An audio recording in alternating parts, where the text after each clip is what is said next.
हमी भाव मिळालाच पाहिजे. अरे कोण म्हणता देत नाही, घेतल्याशिवाय राहत नाही, कोण म्हणता देत नाही, घेतल्याशिवाय राहत नाही. कांद्याला हमी भाव मिळालाच पाहिजे. कांद्याला हमी भाव मिळालाच पाहिजे. शेतकरी एकजुटीचा विजय असो. शेतकरी एकजुटीचा विजय असो. अरे कोण म्हणता देत नाही, घेतल्याशिवाय राहत नाही, कोण म्हणता देत नाही, घेतल्याशिवाय राहत नाही. शेतकरी एकजुटीचा विजय असो. शेतकरी एकजुटीचा विजय असो. कांद्याला हमी भाव मिळालाच पाहिजे. कांद्याला हमी भाव मिळालाच पाहिजे. कोण म्हणता देत नाही, घेतल्याशिवाय राहत नाही. विजय असो. विजय असो.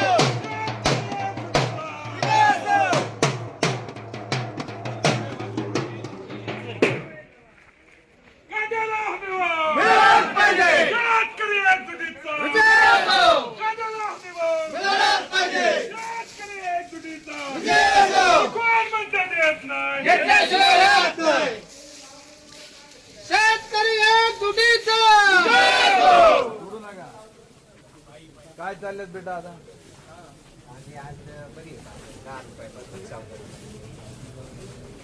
हे बघा थोडी वाढली नाही तर बाजार नाही. आता याची बीड झाली का करणार आहे?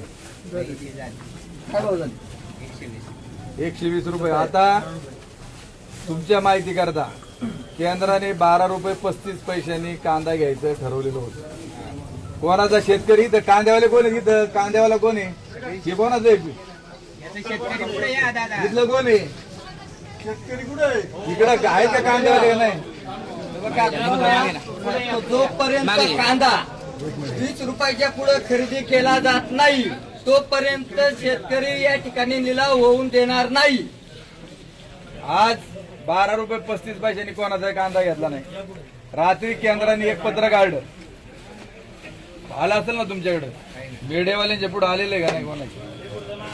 हा, टीव्हीला बातमी त्या ठिकाणी होती. आता पेपरला हेडिंग आहे ना सकाळी. यांनी पत्रकारांकडे आहे का नाही? ते नाशिक पुरतं 15 रुपये. हा, 15 रुपये 80 पैशाचं होतं. 15 रुपये 80 पैशाचं कोणाच्या मोबाईल मध्ये आहे का? मला आता कोणी पाठवलं. सरकारने याचा दुजा भाव केला नाही पाहिजे ना. केलं तर तर तो जो निर्णय झाला 15 रुपये 80 पैशाचा, त्यांनी फक्त त्याच्यात उल्लेख हा नाशिकचा त्या ठिकाणी केलेला आहे आणि इकडचा कुठलाही त्या ठिकाणी केलेला नाही. आमचं म्हणणं एक आहे की 15 रुपये 80 पैशाचा जर निर्णय झालेला असेल, आम्हाला कोणत्याही शेतकऱ्यावरती अन्याय नाही झाला पाहिजे. शेतकरी हा जो माल इथं आणतोय मार्केटमध्ये, एक तर त्याचा भिजला किंवा त्याला काही ना काहीतरी अडचणी म्हणून त्याने तो कांदा मार्केटमध्ये आणला. ज्याच्याकडे ठेवण्याची क्षमता आहे त्याने तो वाखारीमध्ये त्या ठिकाणी ठेवलेला आहे. ज्याचा भिजतोय आणि अडचणी त्यांनीच. आणि म्हणून आमची विनंती राहील की जर कांद्याला भाव असेल तर आडतदाराला देखील त्याचे 2 रुपये मिळतात, मार्केटला शेष मिळतो आणि शेतकऱ्याला मिळतं. आजचे जर तुम्हाला लिलाव करायचे असतील तर ते 15 रुपये 80 पैशाच्या पुढेच त्या ठिकाणी झाले पाहिजेत, नाही तर एकही लिलाव आम्ही होऊन देणार नाही. कोण म्हणता देत नाही, घेतल्याशिवाय राहत नाही, कोण म्हणता देत नाही, घेतल्याशिवाय राहत नाही. पहा, ही ऑर्डर आहे कालची 25 तारखेची ऑर्डर आहे. Ministry of consumer affairs, food आणि पब्लिक डिस्ट्रीब्युशन म्हणजे सार्वजनिक अन्न पुरवठा विभागाचं हे जे पत्रक आहे त्याच्यामध्ये मिनिमम ॲस्युर्ड प्रोक्युरमेंट प्राइस MAPP म्हणतो ज्याला, तर ती 2026 झाली. नाशिक जिल्ह्याकरता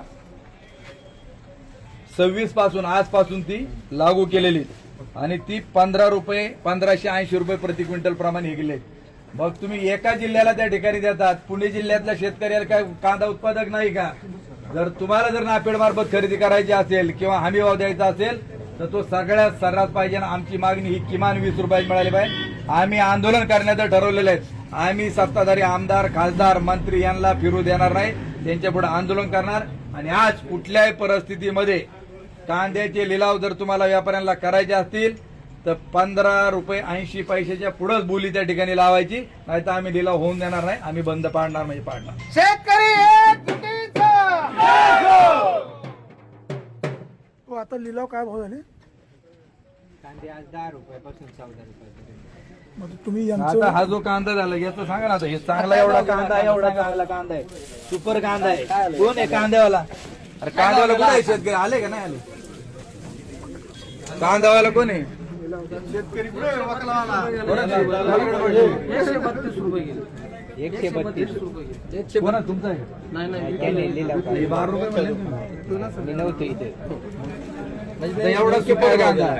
आपल्याकडे ती सोय झाली पाहिजे नापेडचा खरेदीदार इकडे किंवा त्यांच्या संस्थेचे कोणीच माणूस नाही. आता सरकारने केलं पाहिजे ना ते. हा. ती सरकारची जबाबदारी आहे ती.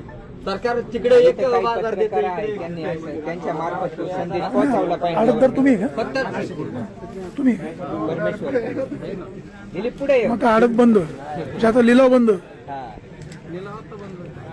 आणि बंद केले. तुमचं काय म्हणणं आहे? कांद्याला भाव वाढलेला नाही, पाहिजे. वाढले व्यापाऱ्यांचं पाहिजे काय ना. म्हणणं आहे वसंतराव तुमचं? वाढले पाहिजे. वाढलेलं तुमचं भलं आहे त्याच्यात. 150 ते 200 रुपये क्विंटल खर्चच येतोय कांद्याला नुसता. बरोबर ना? हा.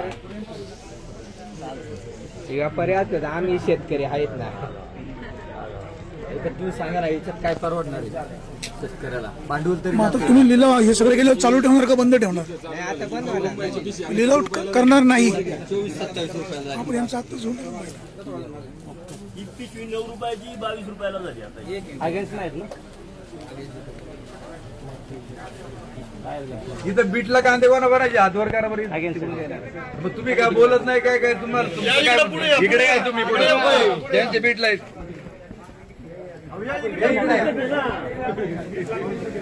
हे बघ. गेली काही दिवसापासून कांद्याचे बाजारभाव गडगडल्याने कांदा उत्पादक शेतकरी मोठ्या संकटात सापडला असताना पुणे जिल्ह्याच्या आंबेगाव तालुक्यातील मंचर कृषी उत्पन्न बाजार समितीत आज राष्ट्रवादी काँग्रेस शरदचंद्र पवार पक्षाच्या नेत्यांनी आणि शेतकऱ्यांनी या ठिकाणी निलाव बंद पाडलेले आहेत. आपल्यासोबत बोलण्यासाठी जिल्हाध्यक्ष देवदत्त निकम आहेत. तुम्ही सत्तर कांद्याचे निलाव बंद पाडलेले आहेत, शेतकरी आक्रमक झाले. आपण पाहत आहात तेज तुफान न्यूज, न्यायिक व निर्भीड बातम्यांचे सर्वांचे आवडते नेटवर्क.